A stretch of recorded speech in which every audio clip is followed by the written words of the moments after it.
Hello good morning. मैं Ranjit BGMI इस class से। मैं आज अपनी इंडियन ज्योग्राफी को आगे बढ़ाते हुए आज हम पूर्वी घाट के बारे में पढ़ेंगे, जो कि हमारी इंडियन ज्योग्राफी की पर्वत का अंतिम क्लास होगा। और इसके बाद से हम लोग रिवर पढ़ना स्टार्ट करेंगे। तो उम्मीद करते होंगे कि हमारी वीडियो आप लोगों को समझ में आती होगी और आप लोग की अच्छी तैयारी कीजिए। जो भी इसमें कमी लगे तो आप लोग हमें कमेंट करके बता सकते हैं। और इस वीडियो को ज्यादा शेयर कीजिए और सब्सक्राइब करवाइए। चलिए हम आज की अपनी क्लास को स्टार्ट करते हैं। जैसे कि अभी मैंने क्या बोला कि मुझे क्या पढ़ना है, तो हम लोगों को पढ़नी क्या है, तो हम लोगों को पढ़नी है आज पूर्वी घाट के बारे में। और इस पूर्वी घाट को पढ़ने से पहले फिर से आप लोग से बोलेंगे कि हम इससे पहले पश्चिमी घाट भी पढ़ लिए हैं। आप लोग पश्चिम घाट देखिएगा जरूर, छोड़िएगा मत, ठीक ना। तो देखते हैं पूर्वी घाट के बारे में क्या देखना है पूर्वी घाट में। तो ये आपका हो गया। जैसे कि आप इसके पहले वाले क्लास में क्या देखे होंगे, तो आप लोग इसके पहले वाले क्लास में गुजरात, महाराष्ट्र और गोवा और कर्नाटक, केरल और तमिलनाडु, ये पश्चिम घाट का विस्तार मिला था। और इस पश्चिम घाट में निम्नलिखित पर्वतें थी, पहाड़ियां थी, इत्यादि थी। तो जैसे कि आपको याद होगा कि यहाँ पर एक थी जिसका नाम था कालसुबाई और महाबलेश्वर। यहाँ पे था ब्रह्मगिरी। तो कालसुबाई, महाबलेश्वर। कालसुबाई महाराष्ट्र के नासिक जिला में, महाराष्ट्र के नासिक जिला के त्र्यंबक शहर से, त्र्यंबकेश्वर की पहाड़ी से गोदावरी नदी निकलती है। महाबलेश्वर से कृष्णा नदी, ब्रह्मगिरी से कावेरी नदी। बहुत जल्द हम लोग आज के बाद कल से नदी ही पढ़ने वाले हैं। ये पर्वत क्या कर लिए हम टोटल समाप्त कर लिए हैं। अब हम क्या देखेंगे कि ये जो हमारी पर्वत के बारे में हम लोग जो पढ़ रहे हैं, तो आज हम लोग को पढ़ना क्या था, आज हम लोग को पढ़ना था इस पूर्वी घाट के बारे में पढ़ना था। किसके बारे में पढ़ना था? इस पूर्वी घाट के बारे में पढ़ना था। तो लीजिए आप, ये पूर्वी घाट है। तो ये जो पूर्वी घाट है, इसका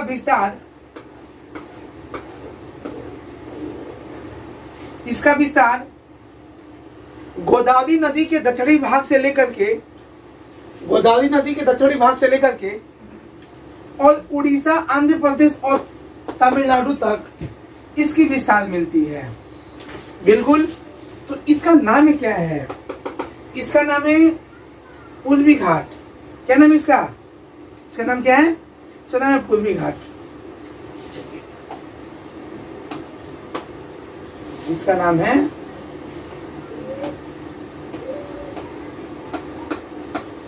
पूर्वी घाट। यदि हम पूर्वी घाट को देख रहे हैं तो हम बोलेंगे जो हमारी पूर्वी घाट है यह विखंडित है। क्या है? विखंडित है, कई टुकड़ों में बटा हुआ है। तो टुकड़ों में बटने का कारण क्या होगा, चलिए उस कारण को देखते हैं हम लोग। तो ये जो हमारी घाट है ये विखंडित है, कई टुकड़ों में बटी हुई है। और इन टुकड़ों में बंटने का कारण क्या होगा, इस बात को देखते हैं।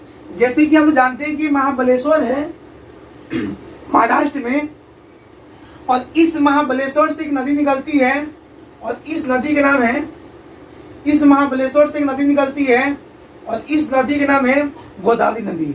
और ये जो गोदावरी नदी है ये आंध्र प्रदेश के राजमंजरी के पास, कहाँ? मंजूरी। तो ये आंध्र प्रदेश के राजमंजरी के पास डेल्टा का निर्माण कर बे ऑफ बंगाल की खाड़ी में गिर जाती है। तो कहीं ना कहीं ये नदी आई है तो इस पर्वत को काटी। बिल्कुल उसी तरह से क्या देखिएगा कि ये महाबलेश्वर से भी एक नदी निकलती है और इस नदी का नाम है, ये महाबलेश्वर से भी एक नदी निकलती है और इस नदी का नाम है कृष्णा नदी। और ये जो कृष्णा नदी है ये मछलीपट्टनम या मछलीपट्टनम बोल देते हैं। तो जो कृष्णा नदी है यह मछलीपट्टनम, तो ये कृष्णा नदी मछलीपट्टनम के पास आके क्या करती है, बंगाली खाड़ी में या डेल्टा का निर्माण करती है, गिरती है। हम देखेंगे कि ये ब्रह्मगिरी की पहाड़ी है और इस ब्रह्मगिरी की पहाड़ी से इस तरह से एक नदी निकलती है जो कि यहाँ पे जाके गिरती है। तो कर्नाटक, केरल, तमिलनाडु से होते हुए इस नदी का नाम कावेरी नदी। कावेरी नदी कहाँ से गिरी? तो कहाँ गिरी थी बोलिएगा? कावेरी पट्टनम। क्या क्या बोलेंगे आप लोग? कावेरी पट्टनम। तो कावेरी पट्टनम एक स्थान है तमिलनाडु में, और इस कावेरी पट्टनम से कावेरी नदी गिर गई। तब कर्नाटक के कुर्ग जिला के समीप ब्रह्मगिरी की पहाड़ी के कावेरी ताल से कावेरी नदी निकलती है और तमिलनाडु में जाकर के कावेरी पट्टनम के समीप जाकर के बंगाल की खाड़ी में गिर जाती है और वहीं पर डेल्टा का निर्माण करती है। तो इसी तरह से हम लोग क्या देखेंगे कि इसके ऊपर में एक थी महाबलेश्वर, और इस महाबलेश्वर महाराष्ट्र से निकल गई कृष्ण नदी, ये आंध्र प्रदेश के मसूलीपट्टनम में गिर गई। ये आपका क्या था बोलिए? कालसुबाई। तो ये कालसुबाई से क्या निकल गई? गोदावरी नदी, और ये गोदावरी नदी कहाँ गिर गई? राजमंजरी के पास। तो इन चीजों को देखने से मुझे एक चीज का पता चला कि अभी मात्र हम 3 नदी को देखें तो लगा कि कितना बार काट दिया गया पूर्वी घाट को। तो इन नदियों के द्वारा ये क्या हो गया है? विखंडित हो गया है, कट गई है। कौन कट गई है भैया? तो आप बोलिएगा कि पश्चिमी घाट, सॉरी माफ कीजिएगा, पूर्वी घाट। तो पूर्वी घाट विखंडित रूप में मिलते हैं। क्यों? क्योंकि ये भारत का जो ढाल है, भारत की जो ढाल है वो किधर है? इधर है। और इसको एक और बेहतर तरीके से हम आपको समझा सकते हैं। क्या समझा सकते हैं देखिएगा। तो इसको स्क्रीनशॉट ले लीजिएगा। ये कोई ज्यादा महत्वपूर्ण भी नहीं है, महत्वपूर्ण तो बहुत है कि कौन सी नदी कहाँ से गिरती है। ऐसे नदी तो हम पढ़ाएंगे, छोड़ दीजिए। तो इसमें अगर और बेहतर हम पढ़ेंगे तो क्या पढ़ेंगे बेहतर? तो मान लीजिए कि ये हमारी जो भारत है, क्या है? मान लीजिए कि हमारी ये जो भारत है, और इस हमारी संपूर्ण भारत को बोला जाए कि भारत की नदियों के पानी को, क्या तो भारत की जो जल है क्या है भैया? तो हम बोलेंगे कि हमारी भारत की जो नदियों का जल है क्या है भैया? तो भारत की नदियों का पानी, नदी का जल। तो भारत की नदी के जल को हम बोलेंगे, जितनी भी नदियां हैं सब नदी के पानी को हम बोलते हैं कि अपने आप में कितना है? 100% है। तो इस आधार पर देखिएगा बंगाल की खाड़ी में और अरब सागर में, तो बंगाल की खाड़ी में 77% जल गिरती है, जबकि बचा हुआ 23% कहाँ गिरती है? तो बचे हुए 23% कहाँ गिर जाएगी? अरब सागर में। तो एक तरीका और है समझने के लिए कि हमारी भारत का जो ढाल है और बंगाल की खाड़ी की ओर है। किधर है? बंगाल की खाड़ी की ओर, पूर्वी घाट पर्वत की ओर है, पर्वत की ओर है। इसी कारण ये पूर्वी घाट का जो पर्वत था ये कई स्थानों से क्या हो गया था? इन नदियों के द्वारा कट गई है। इस बात को अच्छे तरीका से हम लोग क्या कर लिए? देख लिए। चलिए हम स्टार्ट करते हैं अपने क्लास को और इसके आगे बढ़ते हैं। आगे क्या बढ़ना है हम लोग को? तो हमें आज पढ़ना है पूर्वी घाट के बारे में। बने रहिएगा और इस वीडियो को पूरा अंत तक देखिए। चैलेंज करते हैं बाबू, याद तो कभी करने देंगे नहीं, ठीक है? बहुत लड़कों का कमेंट है सर क्लास की तरह नहीं पढ़ा रहे हैं, पता नहीं एनर्जी नहीं मिल रहा है। जब आप लोगों को देखते हैं तो एनर्जी मिलता है, फिर भी कोशिश कर रहे हैं। तो हम क्या देखेंगे? तो इसमें देखेंगे क्या कि हमें पढ़ना है पूर्वी घाट, और इस पूर्वी घाट के बारे में हम किलोमीटर लंबाई, चौड़ाई, मोटाई इत्यादि चीज देखेंगे। तो चलिए आज के हमारी टॉपिक क्या है? पूर्वी घाट। इस पूर्वी घाट में हम लोग को क्या पढ़ लेनी है? आज की हमारी टॉपिक क्या है? पूर्वी घाट।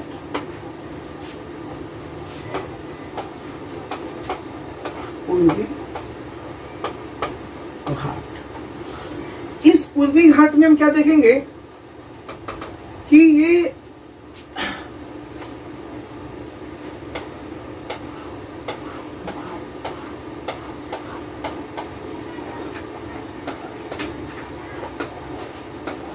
इस फिगर को ध्यान से देखिएगा। इसमें कुछ आंसर निकल रहा है कि इधर मोटा है और इधर क्या है? पतला है। इसको ध्यान से देखना होगा। और सबसे पहले हम बोलेंगे पूर्वी घाट में कि जो हमारी पूर्वी घाट है ये कई स्थानों से, कई खंडों में कटा हुआ है। क्या है, कई स्थानों से कई खंडों में क्या है, कटा हुआ है, क्योंकि नदियों के द्वारा इसे क्या किया गया है, काट दिया गया है, ठीक ना। तो विखंडित पर्वत, तो निम्नलिखित में से कौन सी पर्वत है जो कि विखंडित रूप में मिलती है, आप लोग बोलिएगा कि पूर्वी घाट मिलती है, ठीक है। तो अब हम क्या देखते हैं इसमें कि पूर्वी घाट जो हमारी ये पर्वत है, तो इस संपूर्ण पूर्वी घाट में देखेंगे कि कौन कौन सी पहाड़ियां हैं। सबसे पहले हम बोलते हैं कि इस पूर्वी घाट की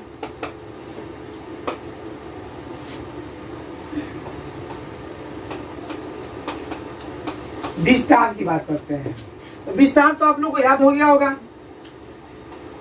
विस्तार कहां से कहां तक बोलिएगा।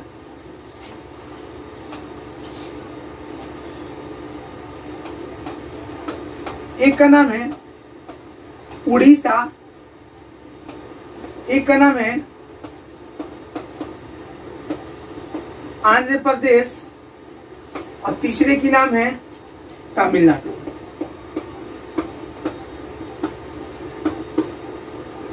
तमिलनाडु। तो ये भारत के 3 राज्यों में इसकी विस्तार मिलती है। और इस विस्तार के आगे भी क्या देखेंगे हम लोग, इस विस्तार के आगे देखेंगे कि जो हमारी ये पूर्वी घाट है, जो हमारी ये पूर्वी घाट है, क्या है, जो हमारी ये पूर्वी घाट है,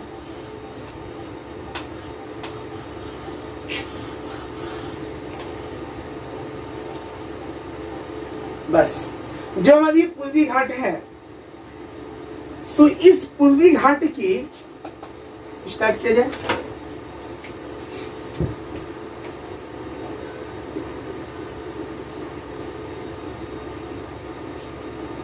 पूर्वी घाट की लंबाई,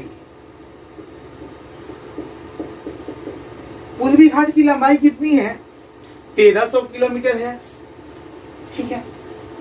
और इस पूर्वी घाट में इसकी औसत चौड़ाई कितनी है, औसत चौड़ाई कितनी है। आप बोलिएगा कि इसकी औसत चौड़ाई को हम लोग 2 प्रकार से देखेंगे। कैसे देखेंगे, एक उत्तर की औसत चौड़ाई देखेंगे, उत्तर की ओर इधर वाला, और एक देखेंगे दक्षिण। क्या देखेंगे, दक्षिण। उत्तर में आप लोग क्या बोलिएगा कि इधर 190 किलोमीटर, जबकि इधर 75 किलोमीटर इसकी चौड़ाई मिलती है। तो पूर्वी घाट की एवरेज ऊंचाई की बात कर लिया जाए, औसत ऊंचाई की बात कर लिया जाए, 615 किलोमीटर मिलता है। यानी कि हम बोल सकते हैं कि जो पश्चिमी घाट है ये पूर्वी घाट की अपेक्षा अत्यधिक लंबा है तथा चौड़ाई में कमी है। या ऐसे बोल सकते हैं जो हमारी पश्चिमी घाट है ये पूर्वी घाट की अपेक्षा अत्यधिक चौड़ी है तथा लंबी कम है, ठीक ना। तो इस तरह से हम देख सकते हैं। तो यहाँ पर इसकी जो चौड़ाई हो रही है कितनी हो रही है, 190 किलोमीटर, यहाँ पर 75 किलोमीटर मिलता है। तो ऊंचाई 615। अब इसका बात किया था कि पूर्वी घाट का सबसे ऊंचा भाग, क्या सबसे ऊंचा भाग। तो हम पूर्वी घाट के इन सबसे ऊंचे भाग को क्या देखेंगे,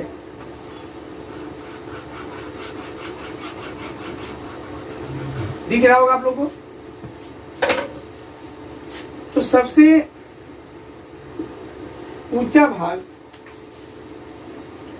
और इस सबसे ऊंचे भाग का नाम देखिएगा,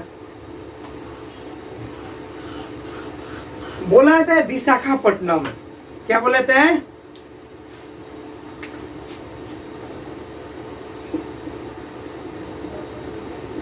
विशाखापट्टनम।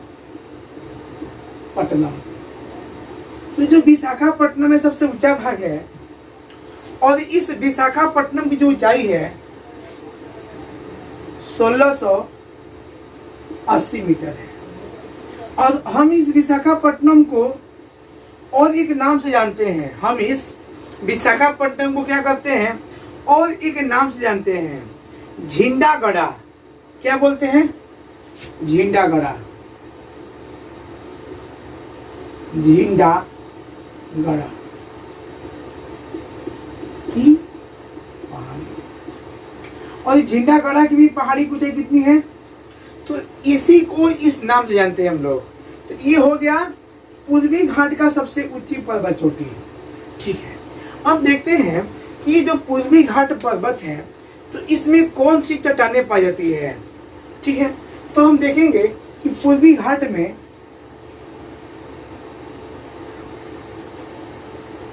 क्वार्टजाइट और सलेट चट्टान पाई जाती है। तो कौन सी चट्टानें पाई जाती है? क्वार्टजाइट और सलेट चट्टानें पाई जाती है। तो फिर से आप लोग समझ लीजिएगा कि यहां से लेकर के यहां तक 1300 किलोमीटर में एवरेज हाइट की बात की जाए 615 किलोमीटर, चौड़ाई 190, यहाँ पर 75 किलोमीटर। अब आगे बढ़ते हैं, हम देखते हैं कि यहाँ पर एक पर्वत या पहाड़ी है। क्या है? यहाँ पर एक पर्वत या पहाड़ी है, इसका नाम हो जाएगा महेंद्रगिरी। क्या नाम है इसका? क्या नाम है इसका? इसका नाम हो जाएगा महेंद्रगिरी। और इस महेंद्रगिरी की जो ऊंचाई है, इसकी क्या बाबू? इसकी जो ऊंचाई है ये 1501 मीटर है। कितनी है? 1501 मीटर है। तो हम बोलेंगे कि पूर्वी घाट की दूसरी सबसे ऊंची पर्वत चोटी का क्या नाम है? महेंद्रगिरी। तो नोट में यहाँ पर लिख लें, पूर्वी घाट की दूसरी सबसे ऊंचा भाग महेंद्रगिरी है। कौन है? तो महेंद्रगिरी है। और इस महेंद्रगिरी की ऊंचाई कितनी है? ठीक है, महेंद्रगिरी है कहां पर? आपको बोलना पड़ेगा उड़ीसा में है। अब देखेंगे कि इस महेंद्रगिरी के बाद भी देखते हैं हम लोग, क्या देखते हैं कि और कौन कौन सी पहाड़ियां हैं। तो बने रहिएगा। अब यहाँ पर देखिएगा एक और पहाड़ी मिल रही है। इस महेंद्रगिरी के बाद क्या देखिएगा, एक और पहाड़ी मिल रही है। और इस पहाड़ी को हम लोग विशाखापट्टनम के नाम से जानेंगे। क्या बोलेंगे? विशाखापट्टनम। क्या बोलते हैं इसको हम? विशाखापट्टनम की पहाड़ी। अब यहाँ पे क्या देखेंगे, और एक पहाड़ी मिलेगी जिस पहाड़ी को हम लोग नल्ला मलाई के नाम से भी बोलेंगे। क्या बोलेंगे? इस पहाड़ी का नाम है नल्ला मलाई।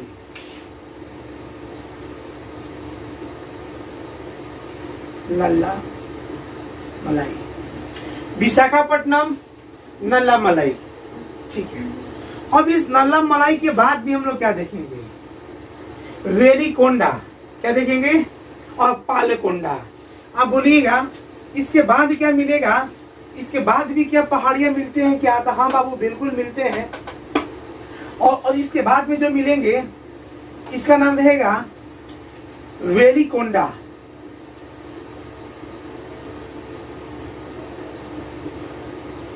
वेलिकोंडा। और इसके बाद और एक मिलेगा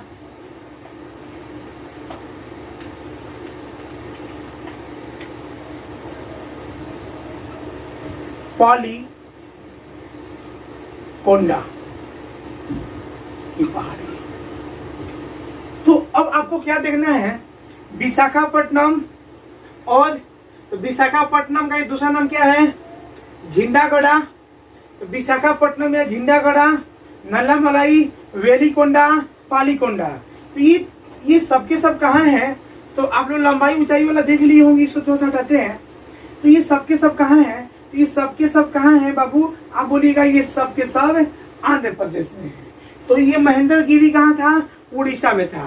अब हम क्या देखेंगे कि इस तमिलनाडु में भी तो कुछ पहाड़ियां हैं।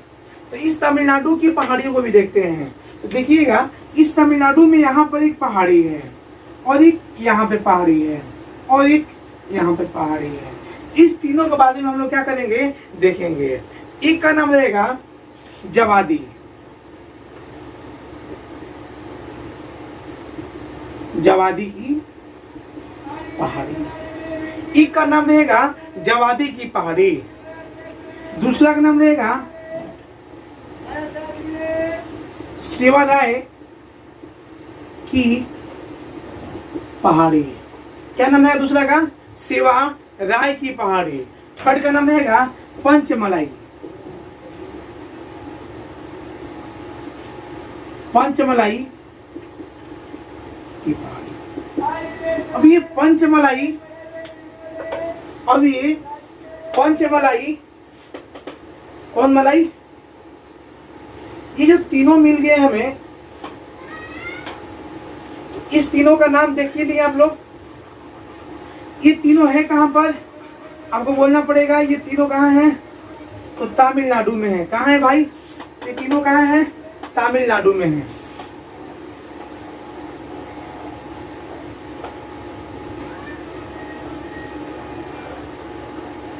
कहां है ये तीनों? कहां हैं? तमिलनाडु में है। किसका भाग है? पश्चिमी घाट का भाग है। ठीक है। अब लास्ट में याद कीजिएगा कि यहाँ पे नीलगिरी है। क्या है? नीलगिरी है। और ये जो नीलगिरी की पहाड़ी है, ये पूर्वी घाट को दो भागों में बांटती है।